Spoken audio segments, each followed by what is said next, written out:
काम हुआ है। गेट इन्होंने दरवाजा जेल का खोल के दिया है पुलिस वालों ने, और वो अंदर आए 8 बंदे एक साथ, बीबी आई है, 9 लोग अंदर आए। उन्होंने आके बीबी बताती रही है कि इसको मारो, इसको मारो, आवाजें आ रही थी। यासिफ है, ये नासिर है, इनको मारो, इनको यहाँ मारो, इसको इस जगह पे बीबी मारो। क्यों बता, क्या दुश्मनी चल रही थी ऐसी, क्या? पहले जो जिनके पहले हुए ना मसला, वो उनकी माँ थी ना, जो जिनके पहले मर्डर हुए, उनकी माँ साथ आई थी।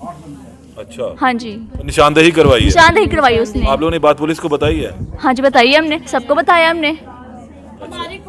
पुलिस सुने नहीं रहा, पुलिस हमें सुनने ही नहीं रही, पुलिस नहीं सुन रही हमारी बात। मुलजिमों की जो वालदा थी, मुलजिमों की जो वालदा थी, वो सरेआम पुलिस स्टेशन में दिन के वक्त घूमती फिर रही होती थी। ठीक है, अपने आप को ज़हनी मरीज़ बना के उन्होंने जाहिर किया हुआ था कि मैं ज़हनी मरीज़ा हूँ, लेकिन वो सरेआम जो है ना पुलिस स्टेशन में दंदनाती फिर रही होती थी। आप ये बताएं कि मुलजिमों की जो माँ है वो उसका क्या तुक बनता है पुलिस स्टेशन के अंदर? ठीक है, बिला वजह बिला ज़रूरत क्या तुक बनता है? मुझे इस चीज़ की आप